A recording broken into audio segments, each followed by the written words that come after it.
Professor Zywyleth of the Aurelian Conclave arrived on humanity's Outer Rim Academy world, Helios 4, intending to spend one quiet sabbatical cycle teaching xenolinguistics. Aurelian teachers resembled tall, iridescent plumed raptors. Their culture prized restraint, and any hint of public emotion was gauche. Zywyleth's only goal was to dissect the subtleties of Terran dialects before returning home to publish. Her first-year seminar brimmed with chatty humans, but one cadet stood out. Jason Reyes, an engineering major attending the elective only to satisfy a cultural credits requirement. While others stumbled over Aurelian clicks and harmonics, Jason reproduced them perfectly after a single demonstration. His brown eyes glittering with playful confidence. Zywyleth's crest flushed aquamarine, a blush in her species, but she dismissed the reaction as professional admiration. Helios's twin suns painted lavender evenings across glass-roofed atriums. During office hours, Jason lingered, asking unassigned questions. Why does Aurelian syntax hide the subject until the verb's resonance? And, does that come from your people's belief that intent must precede identity? His curiosity disarmed Zywyleth's scholarly reserve. Soon they were diagramming etymology over late-night sif, their laughter echoing through empty halls. A month into term, Jason invited Zywyleth to observe his zero-G orchestra rehearsal, a student group that played magnetic string harps while floating. Watching him pluck silvery chords mid-spin, Zywyleth felt gravity shift inside her more strongly than any station rotor. She told herself the sensation was pedagogic pride. Yet that night, while composing lecture notes, she caught her quill tracing the curve of a human smile instead of noun-case trees. Aurelian instructors signed contracts forbidding undue familiarity with pupils. Violation meant public censure by the conclave and erasure of tenure prospects. Zywyleth buried her feelings beneath rubrics and red-inked essays, but her crest betrayed her in every class, pulsing teal whenever Jason raised his hand. Middle Secrets in the Archive Nebula.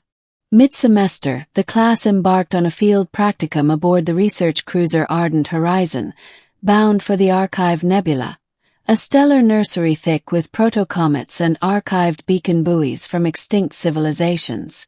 Students were to catalog dead languages etched on buoy hulls. Zywyleth would supervise translations. 3 days into the voyage, a micrometeorite surge forced the ship to shutter outer labs. Zywyleth rerouted her group to the observation blister, a transparent bubble jutting into nebular haze. There, bathed in violet dustlight, Jason discovered a buoy whose inscription switched scripts mid-sentence. The pair huddled over scans long after classmates retired. Each solved glyph drew them closer until their foreheads nearly touched, breaths fogging the holoslate. When a turbulence jolt sent Jason stumbling, Zywyleth caught him. Taloned digits brushed warm human skin. Sparks leapt like charged ions. Jason's pulse thundered beneath her fingertips. Her crest blazed emerald, Aurelian sign of rapt fascination. Jason whispered, "Your feathers are beautiful." Zywyleth's heart stuttered. Protocol screamed retreat, yet every scholarly caution melted in nebular light.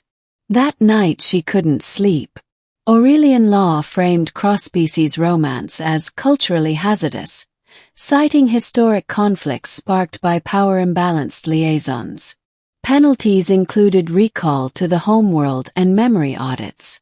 Zywyleth opened a secure channel to mentor archivist Elder Vora seeking advice. Vora replied only with an old proverb: "The pupil who shapes the teacher's song remakes 2 worlds." No condemnation, no permission, just ambiguity.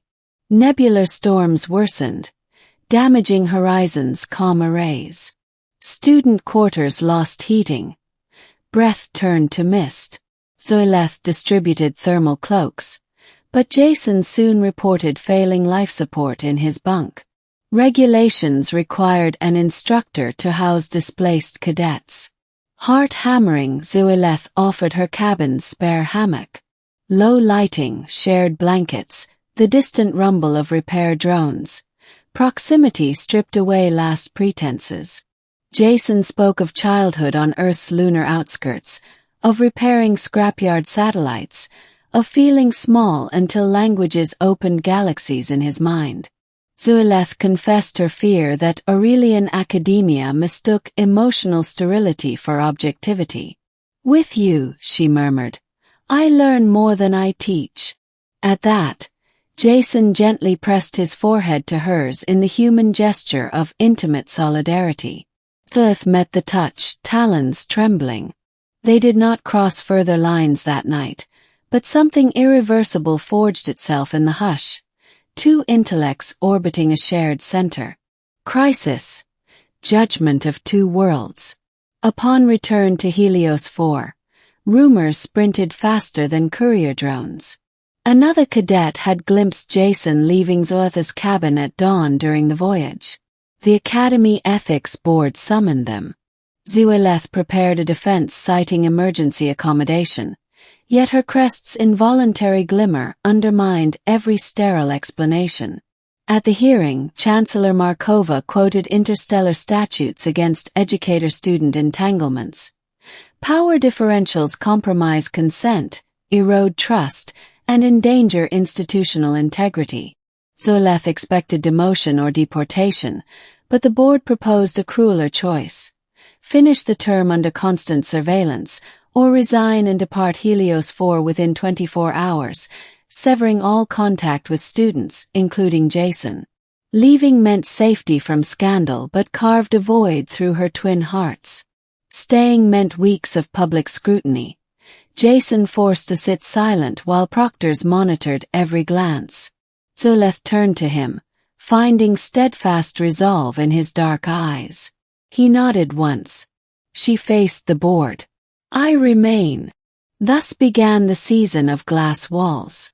Proctors lined lecture halls. Conversations required hollow recorders. Whispers branded Zuileth a predator, Jason a foolish pawn. Yet academic performance soared. Jason's translations unlocked entire Bowie dialect families, and Zuileth's annotations reframed linguistic evolution theory. Their collaboration, though wordless outside syllabus, radiated brilliance. Pressure mounted. An anonymous complaint reached the Aurelian conclave, demanding Zuileth's immediate recall. A tribunal ship would arrive in 1 week. Climax. The speech that echoed beyond Helios 4.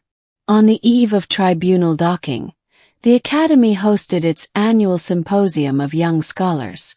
Jason's project, co-credited to Zuileth, headlined. Security forbade private rehearsal, so they prepared on the same stage before an audience already recording. Jason began with formal thanks, then deviated. Languages die when we fear the voices carrying them. Today, I stand beside the bravest polyglot I know. Cameras swung to Zuileth. Gasps rippled. He recounted their nebula work, how Zuileth's mentorship transformed data into living history. Then, breath steady, eyes glistening, he said, "Love, like language, is an act of translation. It takes two beings speaking different tongues and finds the syntax where hearts meet." The hall froze.